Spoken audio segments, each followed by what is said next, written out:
Hi అండి, welcome to mass kitchen. ఈరోజు healthy recipe అండి, సున్నుండలు. ఇవి 2 రకాలుగా చేసుకోవచ్చు అండి. నెయ్యితో చేసుకోవచ్చు, నెయ్యి లేకుండా కూడా చేసుకోవచ్చు.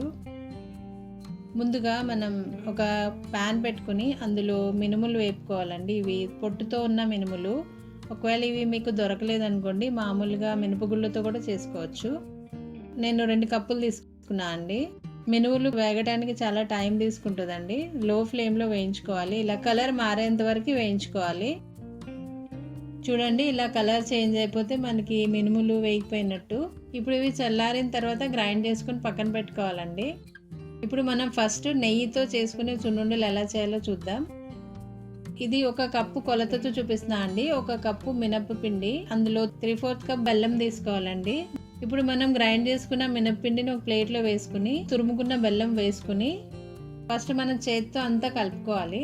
బెల్లం ఇంకా పిండి 2 కలిసేటట్టు చేత్తో కలుపుకున్న తర్వాత మిక్సీ జార్లో వేసి గ్రైండ్ చేసుకోవాలండి. బెల్లం ఇంకా మినపపిండి 2 కలిపి గ్రైండ్ చేసుకుంటే చూడండి ఇలా టెక్స్చర్ వచ్చింది. ఇప్పుడు గ్రైండ్ చేసుకున్న పిండిని మళ్ళీ ప్లేట్లో వేసుకుని ఇప్పుడు ఇవి ఏమైనా ఇలా ఉండలుగా ఉంటే అంతా నలుపుకోవాలి. ఇప్పుడు ఇందులో నెయ్యి మనం కొలత చెప్పలేమండి. నెయ్యి కొద్దిగా ఎక్కువ పట్టొచ్చు, తక్కువ పట్టొచ్చు. అందులో వేడివేడి నెయ్యి కొద్దిగా పోసుకుంటూ ఫస్ట్ స్పూన్తో కలుపుకోవాలండి. ఇలా వేడివేడిగా నెయ్యి పోస్తే బెల్లం కరుగుతుందండి. కొద్దిగా చల్లారిన తర్వాత అప్పుడు మనం చేత్తో అంతా బాగా కలిసేటట్టు మొత్తం కలపాలండి. కలిపిన తర్వాత చూడండి ఇలా ముద్ద చేస్తే మనకి ముద్ద కట్టుకుంటుంది. నెయ్యి ఇంకా వేసుకో అక్కర్లేదు. తర్వాత ఉండలు చుట్టుకోండి. చాలా సింపుల్ అండి. నెయ్యి లేకుండా ఎలా చేయాలో చూద్దామండి. ముందుగా స్టవ్ వెలిగించుకుని ఒక పాన్ పెట్టుకుని అందులో 3/4 కప్ బెల్లం వేసుకుని కొద్దిగా వాటర్ పోసుకోండి. ఒక 1/2 కప్ వాటర్ పోసుకోండి. బెల్లం జస్ట్ కరగబెట్టుకోండి, మనకి పాకం రావక్కర్లేదు. బెల్లం కరిగిపోయిన తర్వాత పక్కన పెట్టుకోవాలి. ఇప్పుడు ఒక ప్లేట్ తీసుకుని మనం గ్రైండ్ చేసుకున్న మినప్పిండి వేసుకోవాలండి.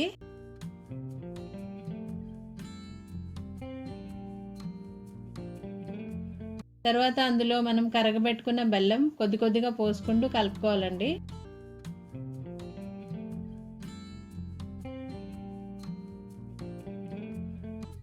ఉండ చుట్టే అంత టెక్స్చర్ వచ్చేంత వరకు కలుపుకోవాలి.